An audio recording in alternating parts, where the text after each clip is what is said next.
Next देखते हैं,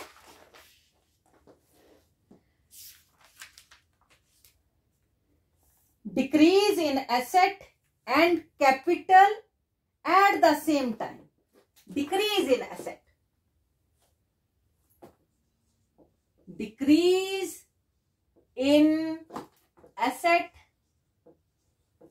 and capital in the same time.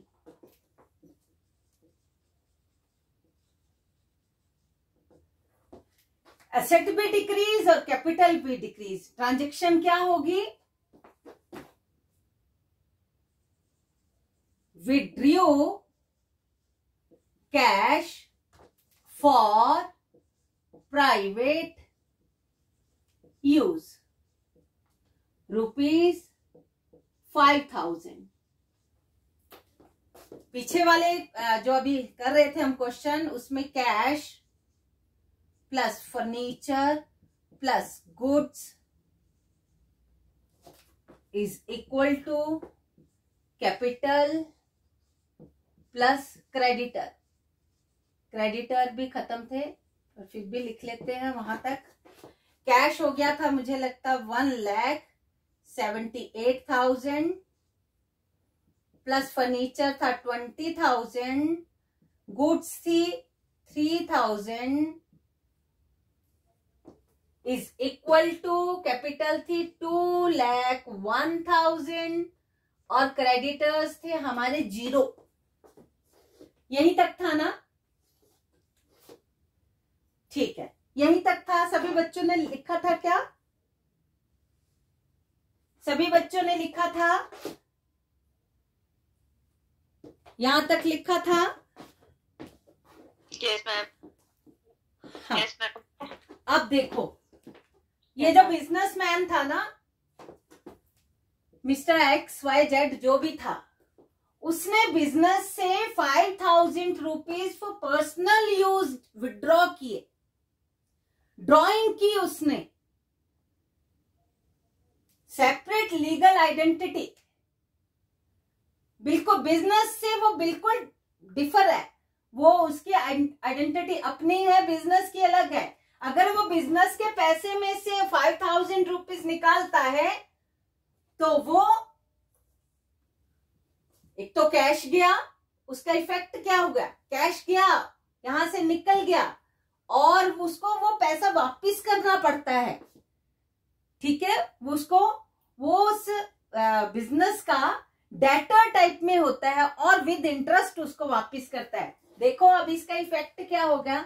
जब भी कैश निकाला, जब कैश लगाते हैं तो कैपिटल बढ़ती है, जब पैसा निकालते हैं, विड्रॉ करते हैं, ड्रॉइंग करते हैं, तो कैपिटल भी रिड्यूस होती है। Decrease in asset and capital in the same time.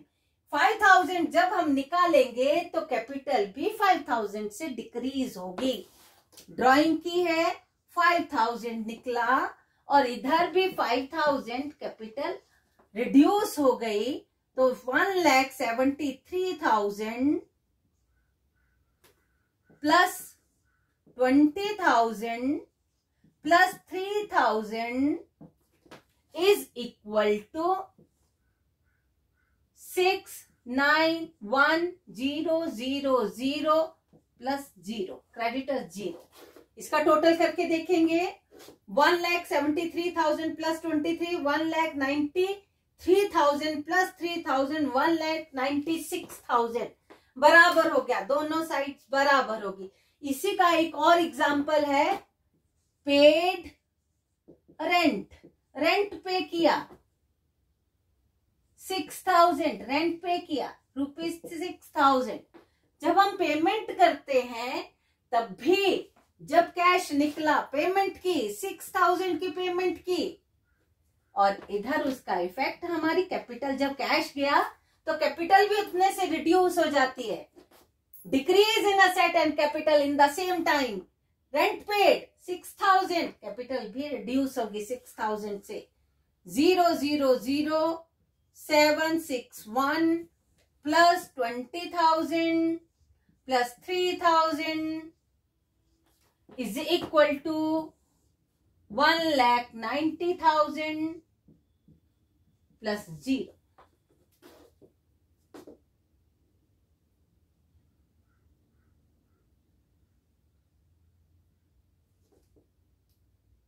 समझ आया यहां तक? यहां तक नेक्स्ट हम इसमें ही नेक्स्ट देखते हैं क्या है। Decrease and increase in capital simultaneously. Decrease and increase in capital. Capital से ही डिक्रीज और कैपिटल में ही इंक्रीज, ऐसी कौन सी ट्रांजेक्शन हुई? Decrease and increase in capital.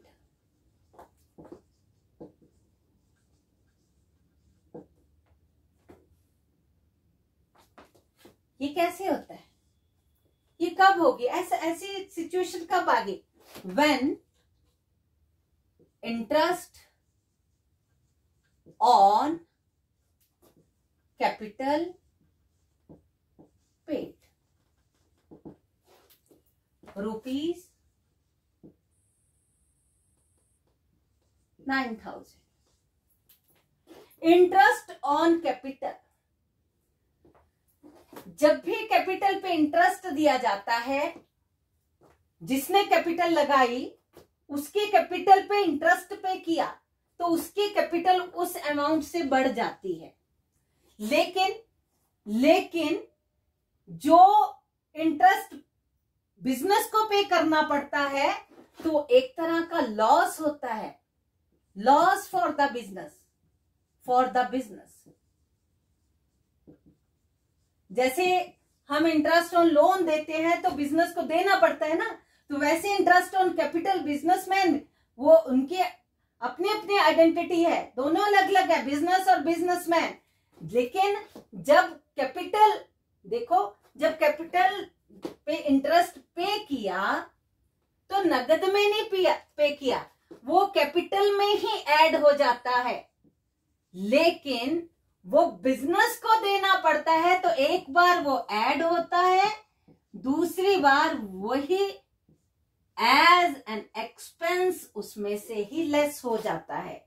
ये इफेक्ट होता है decrease and increase in capital simultaneously. पहले इंक्रीज जब पे कर दिया तो वो इंटरेस्ट ऑन कैपिटल उसको कैश में नहीं पे किया, उसकी कैपिटल को इंक्रीज कर दिया तो 9,000 से इंक्रीज हो गई। लेकिन जब वो पे करते हैं, असल में बिजनेस से पे किया, एज एन एक्सपेंस पे किया, वो लॉस है बिजनेस के लिए पे करना, तो उसी को लेस कर देते हैं। तो ये इफेक्ट होता है, वो उतनी की उतनी ही कैपिटल रह जाती। कैपिटल पे इंटरेस्ट लगा तो ऐड किया, तो उसको बिजनेस का खर्चा जब शो किया तो वो लेस कर दिया 1,90,000। तो ऐसा इफेक्ट हमने देखते हुए आगे से आगे क्वेश्चंस करने हैं। और लास्ट वन इसी का देखेंगे, decrease in one liability and increase in another liability. Decrease in one liability, decrease in one liability and increase in another liability, in another liability। रुपी नीचे ट्रांजेक्शन लिखते हैं, bills payable accepted for rupees 2,000। यहाँ पे अभी creditors है नहीं, for example यहां मान लो क्रेडिटर हो, 2,000 के क्रेडिटर्स हो, ये क्वेश्चन में एग्जाम्पल दे रही हूं, इसको अभी ऊपर वाले को इसको छोड़ दो। ये क्रेडिटर्स थे 2,000 रुपए के, 2,000 इनको पे करना था, और इन्हीं क्रेडिटर्स का के लिए जिनको पेमेंट करनी है वो बिल लिखा और उसको एक्सेप्टेंस दे दी।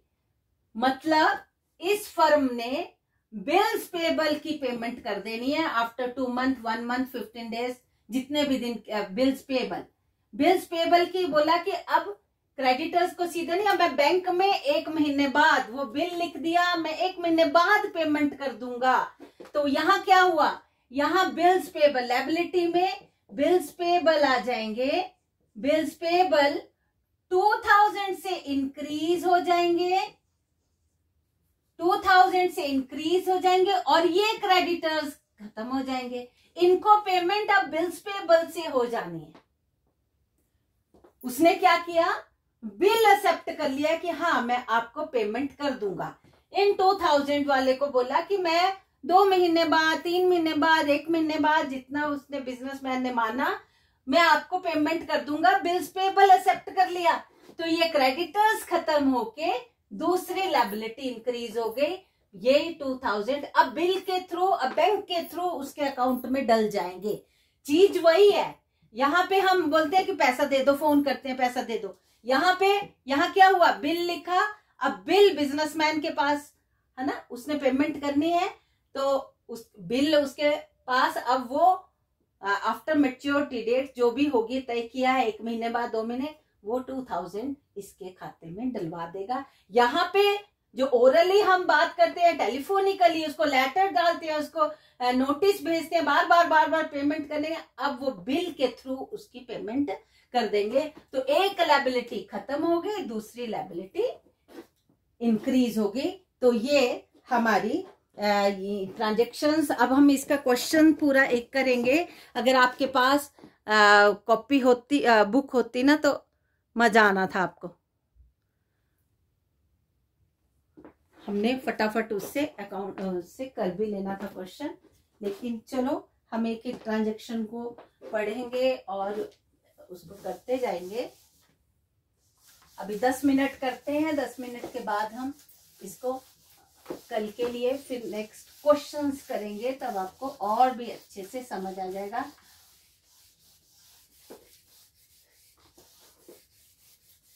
कोई बच्चा वहां से ट्रांजैक्शन पढ़ेगा क्या? जिसके पास बुक है, जिसके पास बुक सामने पड़ी है, वो ट्रांजैक्शन पढ़े तो और भी मुझे भी इजी हो जाएगा। मैं यहाँ पे करती रहूंगी, नहीं तो मुझे बार बार बुक के पास जाना पड़ता है।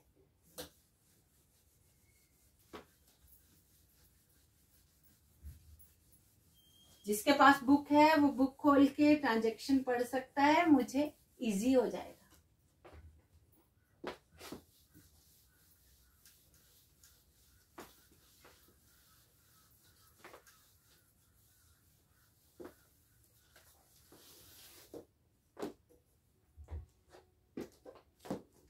चलो करते हैं, एक एक को लेते हैं। इसका परफॉर्मा हम कैसे बनाते हैं, इतना सा हम पर्टिकुलर के लिए रख लेते हैं। यहाँ पे पर्टिकुलर लिख लेंगे। इधर एसेट्स इधर इज इक्वल टू कैपिटल और इधर लायबिलिटीज आती जाएंगी, प्लस लायबिलिटी का नाम भी लिखते जाएंगे हम। बहुत इजी है, बहुत ही मजेदार ये क्वेश्चंस है अकाउंटिंग इक्वेशन के। देखेंगे यहाँ पर्टिकुलर में लिखा है, Krishna started A business with cash. First transaction बोलती है बिजनेस स्टार्टेड विद कैश। तो एसेट में पहला क्या आया, कैश, और लायबिलिटी में पहला क्या आया, कैपिटल। कैश कितने से स्टार्ट किया, 50,000 से। ये एसेट बन गई, कैश आ गया, और यही कैश हमारी कैपिटल बन गई 50,000।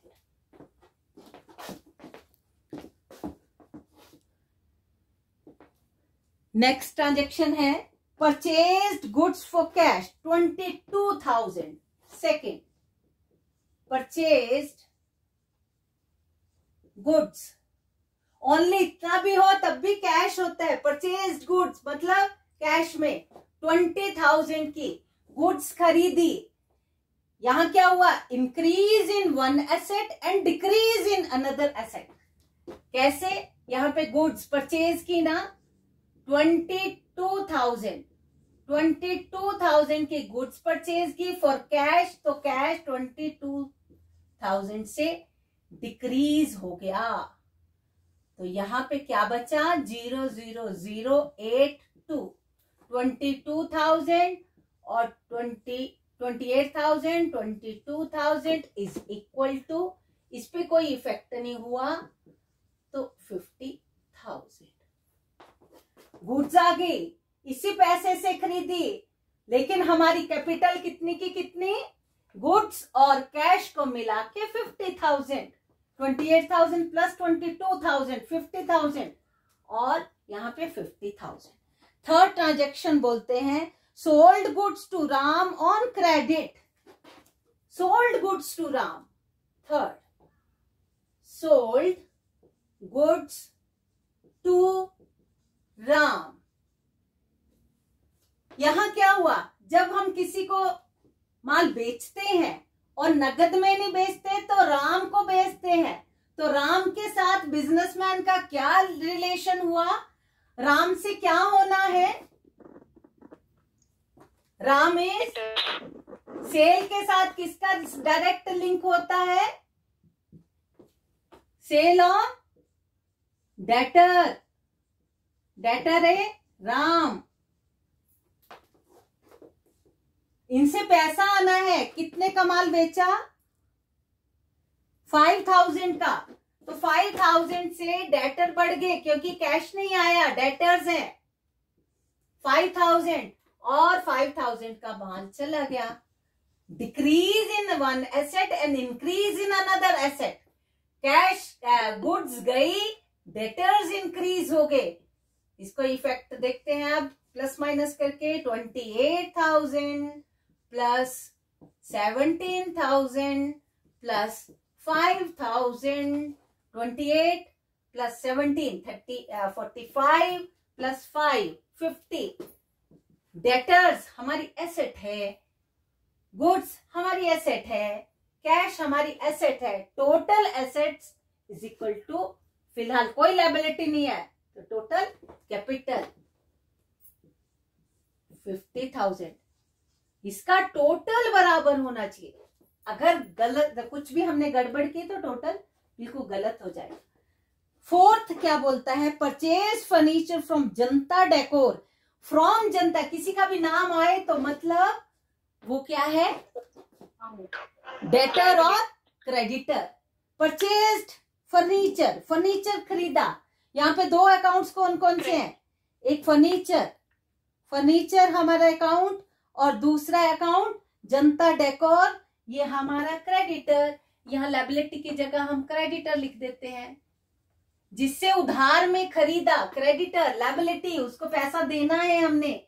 फर्नीचर कितने का है, 2,000, यहाँ पे फर्नीचर, डेटर के आगे फर्नीचर आ जाएगा। परचेज्ड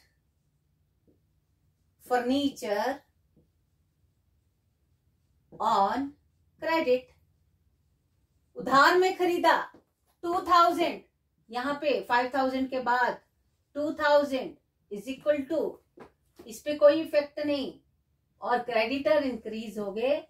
अब हमें इनको पेमेंट करनी है, फर्नीचर आ गया हमारे पास, लेकिन उधार में खरीदा, मैं बोला था ना कोई भी एसेट एक्वायर करते हैं या तो कैपिटल से या फिर कहां से एक्वायर करेंगे हम, लोन लेके। तो क्रेडिटर भी हमारे लेंडर हैं, इन्होंने हमें उधार में चीज लेने दी, तो अब हमें, हमारी लायबिलिटी है कि हमने इनको पेमेंट करनी है। अब देखते हैं हमारी एसेट्स का क्या है, 28,000 plus 17,000 plus 5,000 plus 2,000 is equal to 50,000 plus 2,000।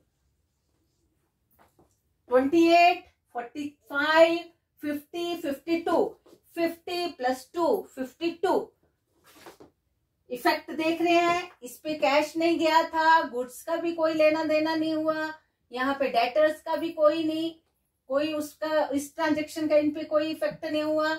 हमारे फर्नीचर आया और क्रेडिटर्स हमारे इंक्रीज हुए, increase in asset as well as increase in liability. Next is paid salary. Amount कितना है? Paid salary. Salary पे की रुपीज 2000. 2000 से सैलरी पे की. जब पेमेंट करते हैं तो कैश गया, और जब कैश गया तो इधर कोई एसेट और नहीं, तो क्या डिक्रीज हुई हमारी? कैपिटल डिक्रीज हुई.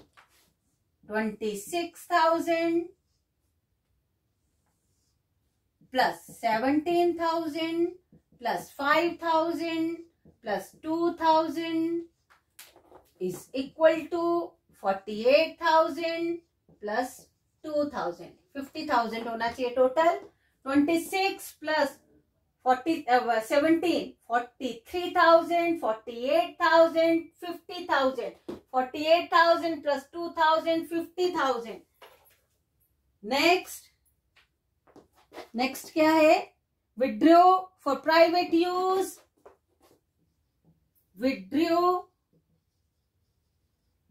फॉर प्राइवेट यूज ड्राइंग है. प्राइवेट यूज और कैश ही विड्रॉ हुआ है, कुछ ऐसा नहीं लिखा है. 1000 कैश विड्रॉ हुआ है और 1000 से ही हमारी कैपिटल डिक्रीज हो जाएगी. कैश निकला, कैपिटल ऑटोमेटिकली डिक्रीज हो जाएगी. यहां कैश निकला तो कोई एसेट नहीं इंक्रीज हुई. कैश निकला तो उसका एक इफेक्ट कैश निकला और दूसरी तरफ कैपिटल पे. यहां पे अगर एसेट आ रही होती तो कैश डिक्रीज हो रहा है तो दूसरी एसेट भी आ रही है, लेकिन यहाँ पे सिर्फ कैश गया तो कैपिटल भी गई, खत्म हो जाती है, निकल जाती है उतने. तो ये कितना हो गया? 25,000 प्लस 17,000 प्लस 5,000 प्लस 2,000. इन पे कोई इफेक्ट नहीं हुआ, इन पे कोई इफेक्ट नहीं हुआ, इस पे भी कोई नहीं हुआ, सिर्फ कैपिटल पे हुआ 47,000 और प्लस इस पे कोई इफेक्ट नहीं हुआ तो इस पे 2,000. और next is good sold for cash. माल बेचा, good sold for cash. Goods sold for cash. Cash में गुड्स गई. कैश जब भी हम सेल करते हैं तो कैश आता है और जाता क्या है? गुड्स जाती हैं. 4,000 की गुड्स गई, 4,000 की माल बिक गया तो गुड्स चली गई और कैश आ गया. जब कैश में बेचा तो कैश आया. आपने देखा होगा शॉपकीपर जब आपको सामान पकड़ाता है तो कैश आपसे लेता है. यहाँ कैश ले लिया, माल आप दे दिया, तो यहाँ बच गया 21,000 प्लस 13,000 प्लस 5,000. कोई इफेक्ट नहीं, कोई इफेक्ट नहीं. प्लस 2,000, कोई इफेक्ट नहीं, कोई इफेक्ट नहीं. जो इफेक्ट हुआ एसेट साइड में, एक एसेट गई, decrease in one asset and increase in another asset. Two accounts, effect on two accounts. And last one is outstanding salary. Outstanding salary. Salary yet to be paid. Outstanding salary is our liability. हमने 6,000 पे करना था इस साल का पूरा. For example 500 rupees salary देनी थी तो 12 मंथ की हमने 6,000 देनी थी, but we have paid only 5,000. 1,000 is outstanding. We have to pay that. That is liability. Outstanding salary तो कितनी है यहाँ पे? Outstanding salary 1,500. तो यहाँ पे इंक्रीज होगी आउटस्टैंडिंग सैलरी. हमारी लायबिलिटी है, हमने किसी का पैसा देना है, नहीं दिया है, वो आउटस्टैंडिंग होता है.